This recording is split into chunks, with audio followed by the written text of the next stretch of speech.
There's a few that try hard. Right. So I say Wesley Hoot, Yeah. centre half, he tries hard. He's getting better. But he's trying to show it in the dressing room. When you say tries hard, Yeah. too many clothes or? Not too many clothes, I colours of think, because clothing, the boys were battering him at the start. Right. About some of the stuff he was wearing, which usually happens in the dressing room. Yeah. But then once he, sort of as he got used to being in the squad and stuff like that, started to come in a few more bit flashy gear and stuff. So I wouldn't say he's the worst, but he's the one that tries the hardest. Right. But if I'm going to say the worst, I say Oriol Romeo. Romeo, yeah. Yeah, he just throws stuff together and it doesn't work. I'm going to say Mario Lamina. Yeah. Because sometimes if you want to go and chill with Mario or sort of speak to him in his room, he's wearing an outfit like he's just coming from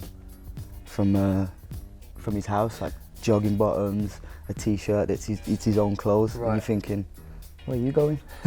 He's like, no, I'm just chilling. So he packs a lot of clothes even though he doesn't leave the hotel? Yeah. Right. It's a bit strange, but each to their own, I guess. What are you like? A light traveller? Or do you pack a lot? No, light traveller, book, iPad, extension lead. Really good. Very essential. Yeah. What book are you reading at the moment? I've just finished one, but I'm about to start one on Egyptian mythology and stuff like that. Right. A little bit something different, trying to learn something new. I like that, rate that. James Ward-Prowse, easy. He can do anyone.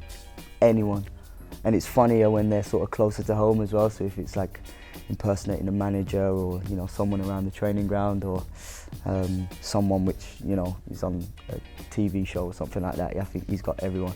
Everyone. I think you should get him in. That so quickly as well. Yeah, you should get him in to do impressions, honestly. I'd love to get him into do impressions. What's his best impression? Do you know what he does well? When we come in from the next day of training and we watch Monday Night Football, he does like a Carragher and Gary Neville. We've got to get that on. We've got to get that Unbelievable. I might have just thrown him under the bus a little bit, but he does it top drawer. I think if they were to ask the boys this, they'd probably say myself. Right. But I'm going to say Ryan Bertrand. Oh yeah, and he's a good mate of yours as well. He's a proper good mate of mine.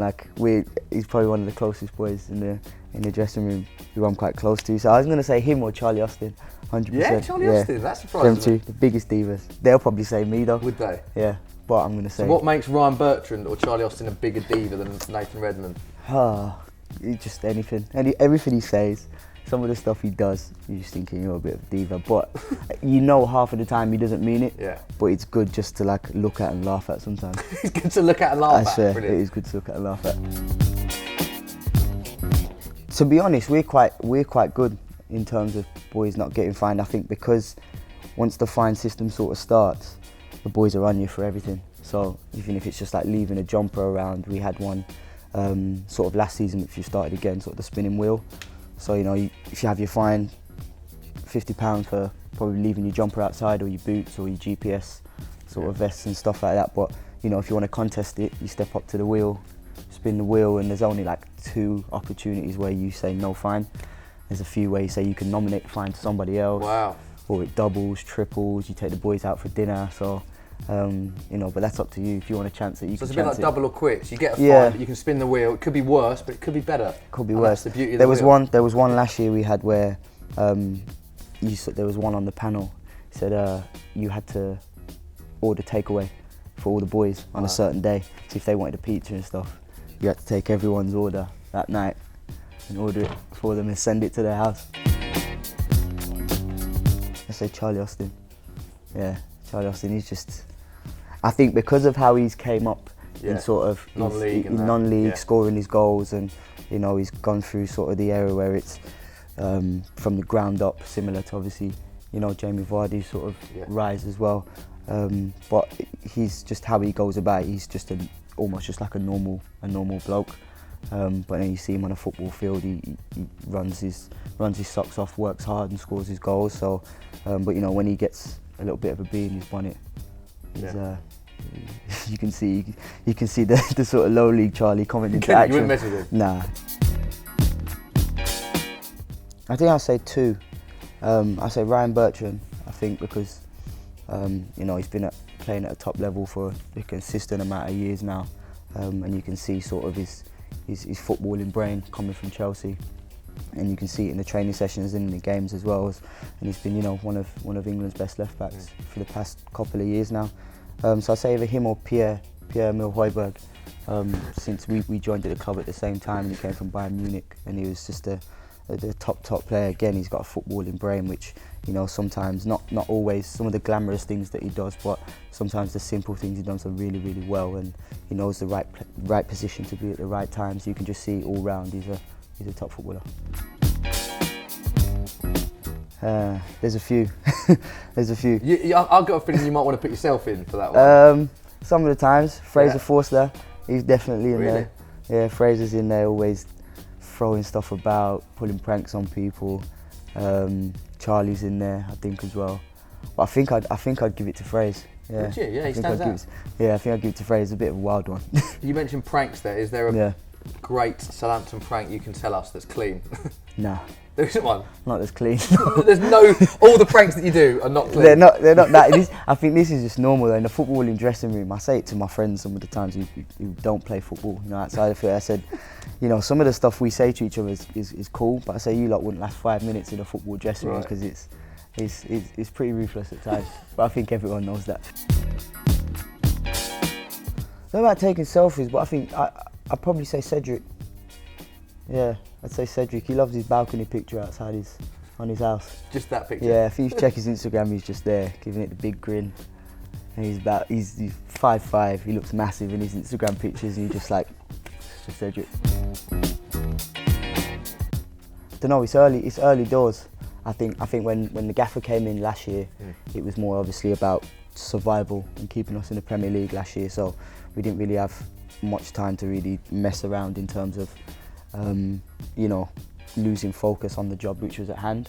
And even the same sort of last year, you know, we had a bit of a rocky start, but you know, we've managed to get a couple of points on the board. So I think the players and the manager sort of still feeling each other out and stuff like that. So I can't really say there's a teacher's pet. Clever answer. You don't want to throw anyone under the bus. Yeah, nah, I can't throw no one under the bus, but you know, if you come back to me in a couple of months. Watch this space. Yeah, right. I'll be able to give you an answer.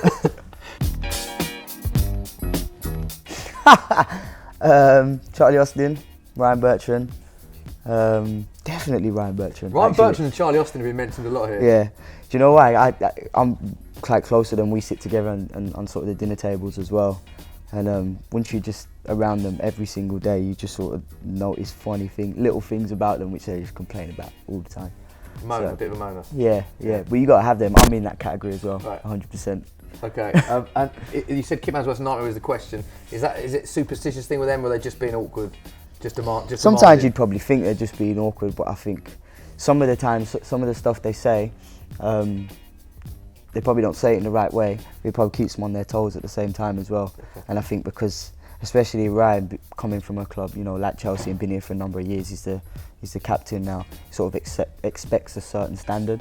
And you know, it sort of does rise a lot of people to come to those standards and be better footballers, and even around, you know, the kit men and, you know, the canteen staff and stuff like that to sort of raise their standards as well. Because obviously we're at a very, very good club like Southampton, it's what's sort of expected. I think Fraser again, I think he's up there. I think he's very intelligent, and I think Stuart Armstrong as well. Yeah. I think he's got a law degree. Has he? I think. A law degree? If I'm right, yeah. Wow. I think he's got a law degree, I think so. Apparently, he's obviously new to the squad. I haven't spoken to him about it, but I think he's mentioned it in a conversation before, which we were all in. I think he does have a law degree. A law degree, that puts him right up there, doesn't it? Yeah, you're clear. Yeah, that's me. Straight away? Yeah, that's me. Mario actually as well. Mario Lamina. Mario Lamina can dance as well, yeah. Yeah, we've Mario can dance as well. What's your signature move? Straight away? Doesn't matter. Does it any time music? It doesn't matter. I've had a few. I've done a few times. I've done one show with Tube actually. Yeah, I remember that. I taught him the candy step.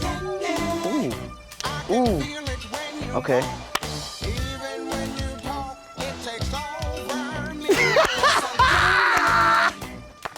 He's been trying to get me on the show for a while. Yeah. It just hasn't been like scheduling. It hasn't been possible yet, but I'm due to come on, so I'm sure we'll have something. Can you show us some moves now? I guess you'll see on the show.